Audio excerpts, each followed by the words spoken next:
बता दीजिए पहले प्रश्न का आपका उत्तर क्या हो सकता है कि इनमें से बिहारी हिंदी का रूप नहीं है भोजपुरी, मगही या मैथिली। करो तो बिहारी में कितनी बोलियां हैं भाई? बिहारी में कितनी बोलियां हैं? भोजपुरी है, मगही है, मैथिली है। भोजपुरी है, मगही है, मैथिली है। ये बिहारी हिंदी की ही तो बोलियां हैं भाई। लेकिन अवधी जो है, अवधी की बात करें, अवधी बिहारी हिंदी का रूप नहीं है। क्यों नहीं है? क्योंकि ये पूर्वी हिंदी का रूप है। पूर्वी हिंदी में मैं आपको बता चुका हूँ 3 तरह की बोलियां आती हैं भाई। 3 तरह की बोलियां आती हैं। कौन कौन सी? ए, बी और सी। ए से तो ये अवधी हो जाएगी, बी से आपकी बघेली हो जाएगी और सी से कौन सी हो जाएगी? छत्तीसगढ़ी हो जाएगी। तो ये 2 तो आपने देख ली भाई, 2 तरह की देख ली आपने उपभाषाएं। उसके बाद अगर हम लोग बात करें राजस्थानी में कौन कौन सी बोलियां आ जाती हैं, आपसे पूछा जा सकता है कौन सी भाई इनमें से कौन सी राजस्थानी की बोली है। तो यहाँ पर आप सभी लोगों, बहुत ही महत्वपूर्ण भाई ये टॉपिक चल रहा है। चलिए राजस्थानी की बात करें तो देखिए जयपुर तो आपको याद रहेगा क्योंकि जयपुर राजस्थान में है। तो जयपुरी बोली कहाँ पर की है? जयपुरी बोली कहाँ पर की है भाई? राजस्थानी बोली है। बात आपको याद रखना है। ठीक, जयपुरी को हम लोग और क्या कहते हैं, क्योंकि राजस्थान में जाओ तो जयपुर को ढूंढना थोड़ा सा मुश्किल हो जाता है। ट्रिक से मैं आपको बता रहा हूँ। तो जयपुर को ढूंढारी बोली भी बोलते हैं। क्या बोलते हैं भाई? ढूंढाड़ी बोली भी बोलते हैं। ये बात आपको याद रखना है। ठीक है, इतना आपको याद हो गया। उसके अलावा आपको मैं अगर बताऊं तो मारवाड़ी कहाँ पर बोली जाती है? मारवाड़ी भी राजस्थान में ही बोली जाती है। मारवाड़ी हो गई। ठीक है, उसके अलावा आपकी देखिए माँ से मारवाड़ी, माँ से मेवाती, माँ से मारवाड़ी, माँ से मेवाती और माँ से मालवी। तो ये भी आपको याद रखना है। इतनी आपको याद रखना है बोलियाँ। कहाँ किससे संबंधित है? राजस्थान से संबंधित हैं। अगला प्रश्न देखिए आप लोग, अब के विमुक्त करना या छूट देना, इसके लिए उपयुक्त शब्द क्या होगा? बताइए भाई क्या होगा आपके इस प्रश्न का बिल्कुल सही उत्तर? एक्सक्यूशन होगा, एग्जेम्प्ट होगा, एग्जेम्पशन होगा या एक्सहिबिशन होगा? तो यहाँ पर आपका जो सही उत्तर होगा वो क्या होगा? ऑप्शन नंबर सी हो जाता है। यानी कि छूट देना के लिए शब्द हम लोग क्या कह सकते हैं? विमुक्त करना या छूट देना, यानी कि एग्जेम्पशन करना। नेक्स्ट क्वेश्चन देखिए आप लोग अब और बताइए इसका सही उत्तर। उत्थान में कौन सा उपसर्ग है? बताइए उत्थान शब्द में कौन सा उपसर्ग है? यहाँ पर आपसे पूछा जा रहा है, बताइए। चलिए तो उत्थान में जो उपसर्ग की बात करें कैसा हो जाएगा भाई? कौन सा उपसर्ग हो जाएगा? तो जैसा यहाँ पर उत लिखा हुआ ये होगा। अगर आपके सामने ऐसा आ जाए भाई तो ये नहीं होगा, ये वाला होगा। क्यों? क्योंकि ता के नीचे हलंत लगा है और आपको इस बात का खासा ध्यान रखना है कि हलंत वालों को ही आपको चुनना है। अगला प्रश्न देखिए आप लोग अब और बताइए इसका सही उत्तर। अशुद्ध वाक्य का आपको चयन करना है भाई। जो परिश्रम करता है वह सफल होता है। इतनी रात गई आप कहाँ थे? मैं मेला देखने जाता हूँ। या 1 और 1 11 होते हैं। तो इसमें आपको बताना है भाई अशुद्ध वाक्य कौन सा है। ठीक है, अशुद्ध वाक्य का इसमें आप सभी लोगों को चयन करना है। बताइए देखिए जो परिश्रम करता है वो सफल हो जाता है। तो अगर मैं आपसे पूछूं कि ये वाक्य कौन सा है, ये वाक्य कौन सा है, तो मैं आपको बता चुका हूं। अगर यहाँ पर हम लोग वो लिख लें, वाह की जगह क्या लिख लें? वो लिख लें। तो देखिए मैं आपको बता चुका हूं जो और वो कहीं पर आ जाए, यानी कि ये एक पेयर ही तो हो गया। जो के साथ वो हो गया, तब तुम आओगे जब मैं जाऊंगा, तब के साथ तुम क्या हो गया? जब हो गया। यद्यपि के साथ तथापि हो गया। तो कभी भी पेयर वाले आपको वाक्य दिखे तो वो आपके हमेशा मिश्रित वाक्य होते हैं, मिश्र वाक्य होते हैं, आपको याद रखना है। और किसी भी वाक्य में अगर आपको और दिखे, तथा दिखे, अथवा दिखे, या दिखे, अर्थात दिखे, उसके अलावा एवं दिखे, या किंतु, परंतु, लेकिन दिखे, पर दिखे, तो वो आपके कैसे वाक्य होंगे? आपके वो संयुक्त वाक्य होंगे। ये बात आपको याद रखना है। ठीक है, चलिए। और ता हा दिख जाए तो आपको, तो वो तो आपको पता ही है भैया, वो तो आपको पता ही है। यहाँ पर हम लोग बात करते हैं अशुद्ध वाक्य कौन सा है। तो इतनी रात गई आप कहाँ थे? इतनी रात गई आप कहाँ थे, ये आपका कैसा हो जाएगा? एक अशुद्ध वाक्य हो जाएगा। ठीक है भाई, एक अशुद्ध वाक्य हो जाएगा। चलिए अगला प्रश्न देखिए आप लोग अब। यथासंभव शब्द में समास आपको बताना है क्या होगा। यथासंभव शब्द में समास आप सभी लोग बताएंगे। आपके इस प्रश्न का सही उत्तर जो है भाई वो क्या हो सकता है, बताने की कोशिश कीजिएगा आप सभी लोग। लेकिन एक बार क्लास को भाई आप सभी लोग शेयर करें। आप सभी लोग क्या करेंगे, एक बार आप सभी लोगों को शेयर करना है। तो जल्दी से 5 सेकंड का समय आप सभी के पास है, क्लास को शेयर कर दीजिए। देखिए मैंने आपको बताया था, क्या बताया था कि किसी भी शब्द का पहला पद अगर अति आ जाए, अति हो जाए, या आपका यथा हो जाए, या क्या हो जाए? यथा हो जाए, या आपका यथावत हो जाए। या आपका यथावत हो जाए, उसके अलावा या आपका अगर अनु हो जाए या अगर आपका प्रति हो जाए, तो वो सारे शब्द कहाँ पर होंगे, उन सारे शब्दों में जो है वो अव्ययी भाव समास होगा। कैसा भाई भाव समास होगा? अव्ययी भाव समास होगा। आप सभी लोगों को याद रखना है। तो जिनका भी उत्तर यहाँ पर जा रहा है ऑप्शन नंबर सी के साथ, बिल्कुल सही उत्तर है आप सभी लोगों का। बहुत बढ़िया, वेरी गुड। अगला प्रश्न देखिए आप लोग अब, हरिश्चंद्र शब्द में संधि कौन सी है, ये बात आपको बताना है। तो पहली बात तो आपसे सवाल पूछा जा सकता है कि हरिश्चंद्र की संधि विच्छेद करके बताओ। तो हरिश्चंद्र की संधि विच्छेद अगर आप लोग करोगे तो कैसे करोगे भाई? हरि धनचंद्र कर दोगे। हरि धनचंद्र आप लोग इसका संधि विच्छेद के रूप में कर दोगे। अब अगर हम लोग बात करें हरिश्चंद्र में कौन सी संधि होगी, तो आप लोग बहुत ही आराम से बता सकते हो, विसर्ग संधि यहाँ पर होगी। कैसी होगी भाई? विसर्ग संधि यहाँ पर होगी। आप सभी लोगों को याद रखना है। तो जिनका भी उत्तर यहाँ पर जा रहा है ऑप्शन नंबर सी, बिल्कुल सही उत्तर है आपका। अगला प्रश्न देखिए आप लोग अब, और बताइए इसका सही उत्तर। संभ्रम में आपको विलोम बताना है, क्या होगा? संभ्रम का आपको बताना है भाई विलोम क्या होगा, तो बताने की कोशिश कीजिएगा आप सभी लोग, बताइए। चलिए देखिए, संभ्रम का मतलब क्या होता है, ठीक है, संभ्रम का मतलब क्या होता है? जिसके अंदर संयम ना हो। तो इसका विलोम क्या होगा? इसका विलोम संयम हो जाएगा। तो संभ्रम का विलोम क्या होगा? संयम होगा। तो जो लोग भी यहाँ पर हैं ऑप्शन नंबर डी के साथ, बिल्कुल सही उत्तर हो जाता है आप सभी लोगों का। चलिए अगला प्रश्न देखिए आप लोग अब, और बताइए इसका सही उत्तर। जब नौकरानी घर में नहीं थी तब चोरी हो गई, वाक्य कैसा है? देखिए अभी अभी मैंने आपको बताया था कि जब और तब, ये कैसे भाई? ये एक पेयर वाले ही तो शब्द हैं, पेयर वाले ही तो शब्द हैं। जैसे जब और तब आ जाए किसी वाक्य में, जब और तब आ जाए, उसके अलावा मान लीजिए तथापि, ठीक है, तथापि यद्यपि आ जाए, इस प्रकार से आ जाए। उसके अलावा अगर मगर आ जाए, ठीक है, अगर मगर आ जाए, मगर आ जाए। तो अगर इस तरह के शब्द आ रहे हैं, ठीक, अगर इस तरह के शब्द आ रहे हैं पेयर वाले या मिश्र वाले, क्यों? क्योंकि मिश्र का मतलब भी मिला जुला होता है। तो ये मिले जुले ही तो शब्द हैं भाई, मिले जुले शब्द आपके आ रहे हैं, तो जाहिर सी बात है वो मिश्र वाक्य के ही उदाहरण हो गए। तो जब नौकरानी घर में नहीं थी तब चोरी हो गई, कैसा वाक्य है? ये मिश्र वाक्य है, आपको याद रखना है। ये एक मिश्र वाक्य है, आप सभी लोगों को याद रखना है। और संयुक्त वाक्य कब होगा? जब किसी भी वाक्य में और आ जाए, जब किसी वाक्य में और आ जाए, ठीक है, एवं आ जाए, और आ जाए, एवं आ जाए, तथा आ जाए, तथा आ जाए, या आ जाए, अथवा आ जाए, या आ जाए, अथवा आ जाए, किंतु आ जाए, ठीक, ये बाई आप सभी लोगों को याद रखना है। किंतु आ जाए, परंतु आ जाए, लेकिन आ जाए, क्या आ जाए भाई? लेकिन आ जाए, लेकिन आ जाए, या आपके पर आ जाए। तो वो वाक्य कैसे होंगे? वो वाक्य आपके संयुक्त वाक्य हो जाएंगे, बात आपको याद रखना है। तो जिन लोगों का भी उत्तर यहाँ पर जा रहा है ऑप्शन नंबर ए के साथ, बिल्कुल सही उत्तर है आप सभी लोगों का। अगला प्रश्न देखेंगे आप लोग अब, और बताएंगे इसका सही उत्तर। पूछा जा रहा है कि देशार्पण में समास आपको बताना है कौन सा है, बताइए। सबसे पहली तो बात कर लें कि देशार्पण का मतलब क्या होता है। देशार्पण का मतलब क्या होता है? तो देश के लिए अर्पण, ठीक है, इससे आप लोग समझोगे भाई कैसा समास है। इसके लिए आप लोग समझोगे कि देश के लिए अर्पण जो है क्या कहलाता है? देशार्पण कहलाता है। अब यहाँ पर ध्यान योग्य देने बात है कि यहाँ पर क्या आ गया है? के लिए आ गया है। और मैं आपको कई बार बता चुका हूँ, जहाँ पर भी के लिए आ जाए, कौन सा उत्तर आपका सही उत्तर होगा? कौन सा उत्तर होगा? संप्रदान आपके प्रश्न का बिल्कुल सही उत्तर होगा, बात आप सभी लोगों को याद रखना है। के लिए आ जाए तो संप्रदान तत्पुरुष समास होगा, ठीक है। कर्ण कब होगा भाई? कर्ण कब होगा? अपादान कब होगा? जब से आ जाए, से आ जाए, ये बात आपको याद रखना है। उसके नीचे लिखा हुआ है कर्म आ जाए तो को होना चाहिए, को होना चाहिए। तो जिनका भी उत्तर सही जा रहा था भाई, तो बिल्कुल सही उत्तर है आप सभी लोगों का। अगला प्रश्न देखिए, शिष्ट और सुनिश्चित लोगों द्वारा निश्चित प्रयुक्त तथा व्याकरण सम्मत भाषा रूप ही कहलाता है। तो बहुत ही प्यारा प्रश्न है, सभी लोग बताएंगे इस प्रश्न का सही उत्तर आपका क्या हो सकता है, बताइए।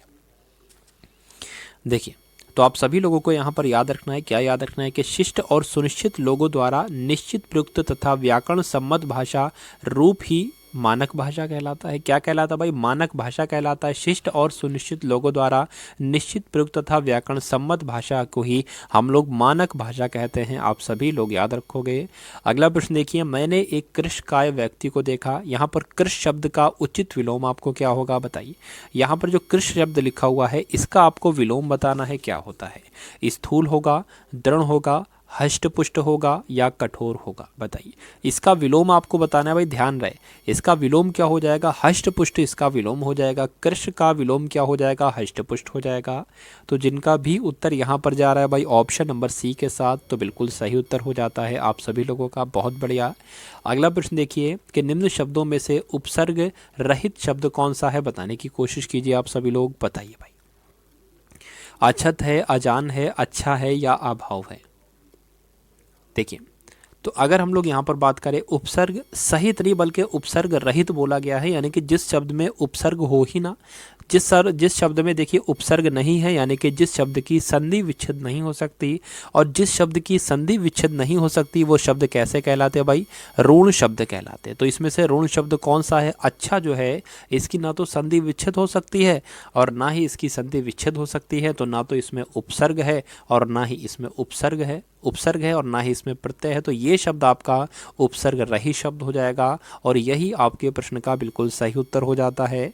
अगला प्रश्न देखेंगे आप लोग अब और बताएंगे इस प्रश्न का सही उत्तर आपका क्या हो सकता है। चलिए भाई, शिथिल के पर्यायवाची आपको बताना है कौन सा है, बताइए। शिथिल का पर्यायवाची क्या होगा, बताने की कोशिश कीजिएगा आप सभी लोग, बताइए। देखिए, शिथिल का मतलब क्या होता है, बिल्कुल ढीला ढाला, एकदम सुस्त हम लोग कहते हैं शिथिल है, बहुत ही शिथिल है। तो ढीला ढाला, ठीक है, ढीला ढाला कह लो या सुस्त कह लो या धीमा कह लो, एक ही बात है। तो शिथिल के ये सारे पर्यायवाची हो जाएंगे। तो इस तरह से अगर आपका उत्तर यहाँ पर जा रहा है भाई ऑप्शन नंबर सी के साथ, तो बिल्कुल सही उत्तर है आप सभी लोगों का। अगला प्रश्न देखेंगे आप लोग अब और बताएंगे इस प्रश्न का सही उत्तर आपका क्या हो सकता है। निम्नांकित में से कौन सा विकल्प विलोमार्थी नहीं है, ठीक है, कौन सा विकल्प विलोमार्थी नहीं है, ये बात आप सभी लोगों को बताना है, बताइए। देखिए, अगर हम लोग यहाँ पर बात करें कि मूक का विलोप क्या होता है भाई, वाचाल होता है। एक प्रश्न आपका यहाँ पर बनता है नहीं बनता, बनता है। प्रफुल्ल का विलोम क्या होता है, आपको पता है होना चाहिए, म्लान होता है। तो यहाँ पर दूसरा प्रश्न आपका बनता है। लेकिन निंदा का विलोम नहीं बनता है, निंदा का ये समानार्थी है भैया, ये समानार्थी है, विलोमार्थी नहीं है। पूछा गया था कौन सा विकल्प विलोमार्थी नहीं है, तो ऑप्शन नंबर ए वाला नहीं है। क्यों नहीं है, क्योंकि आपस में ये दोनों जो हैं एक ही शब्द हैं, यानी कि दोनों ही समानार्थी शब्द हैं। तो आपके प्रश्न का सही उत्तर यहाँ पर हो जाता है ऑप्शन नंबर ए। तो जिनका भी उत्तर ए जा रहा है बिल्कुल सही उत्तर है। अगला प्रश्न देखिए आप लोग अब कि अब तुम जाओ, ये वाक्य कैसा है आपको बताना है। इच्छावाचक है, आज्ञावाचक है, विधानवाचक है या संकेतवाचक है, बताइए।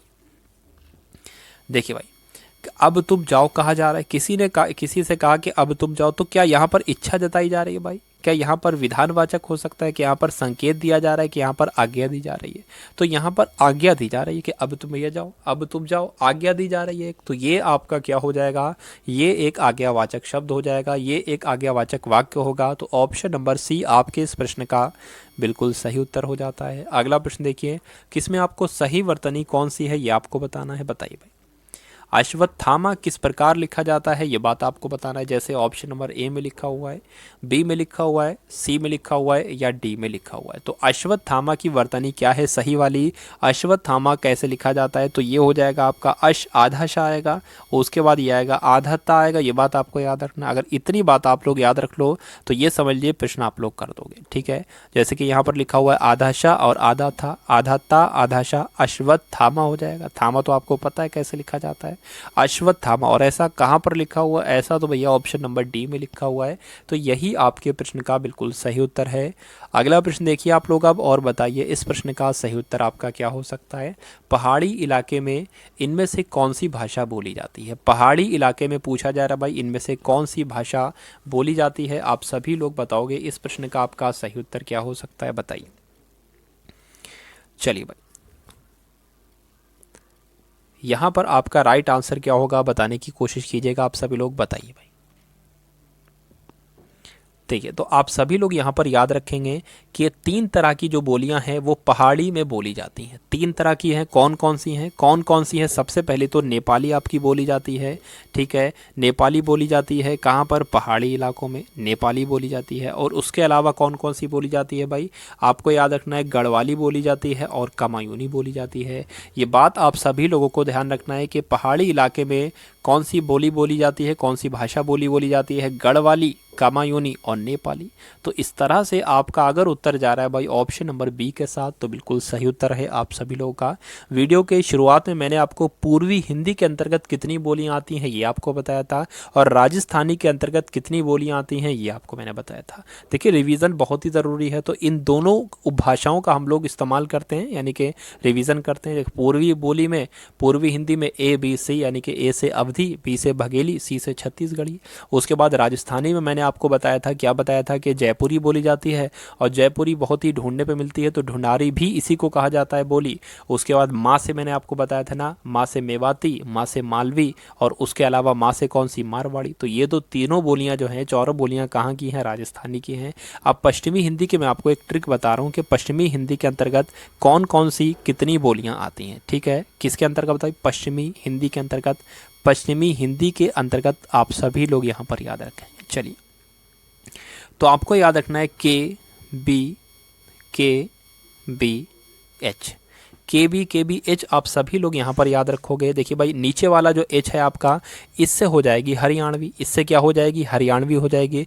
उसके बाद जो आया है बी, उसके ऊपर जो बी है इससे हो जाएगी ब्रज भाषा हो जाएगी, ठीक है। उसके बाद जो के आया है, के से कन्नौजी हो जाएगी आपकी, और फिर बी से क्या हो जाएगी, बुंदेली हो जाएगी। बात आप सभी लोगों को याद रखना है। और पहले वाले के से क्या हो जाएगी, कौरवी हो जाएगी।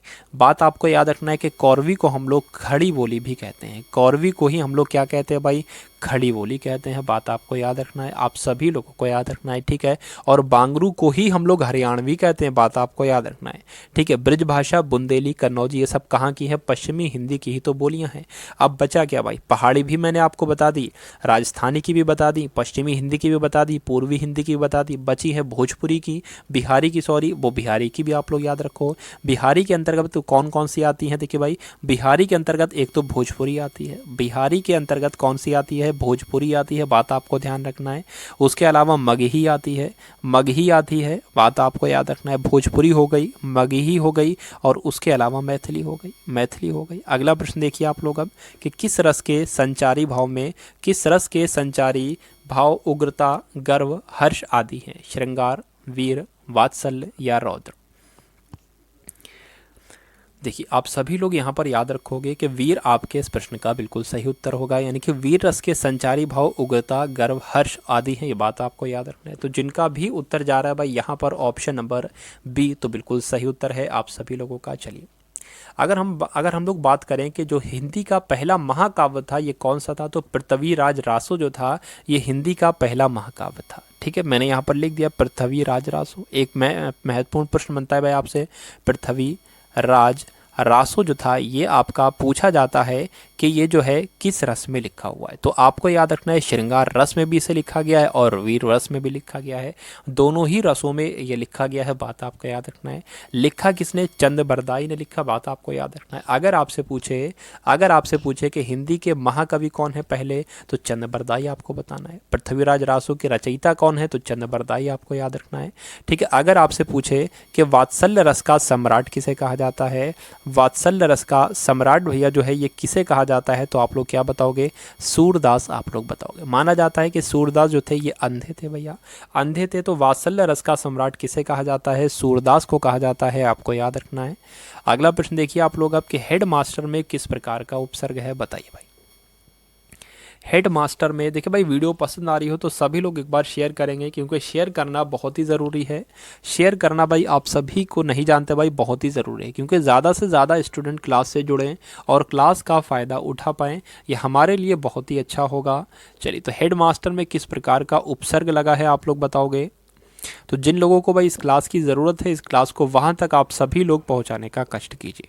तो अगर हम लोग बात करें हेड मास्टर की संधि विच्छेद क्या हो सकती है, तो हेड हो जाएगी, हेड हो जाएगी, धन मास्टर हो जाएगी, धन मास्टर हो जाएगी। आपसे पूछे प्रत्यय क्या है, आप लोग मास्टर बताना। हेड उपसर्ग पूछे तो क्या बताओगे भाई, आप लोग बताओगे। क्या पूछे भैया, उपसर्ग पूछे तो हेड बताओगे, लेकिन यहाँ पर तो कुछ और पूछा जा रहा है। शायद यहाँ पर पूछा जा रहा है कि उपसर्ग लगा है वो कौन सी भाषा का है। अच्छा, तो इंग्लिश का है भाई, अंग्रेजी का है, आपको याद रखना है।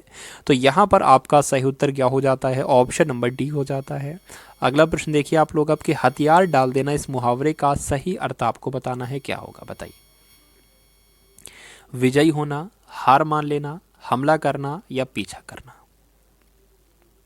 चलिए, हथियार डाल देना। युद्ध में अगर कोई हथियार जमीन पर डाल देता है तो ऐसा माना जाता है कि उसने हार मान ली। कैसा माना जाता है भाई? हार मान ली उसने, ऐसा ही माना जाता है, क्योंकि हथियार डाल देना कहलाता ही है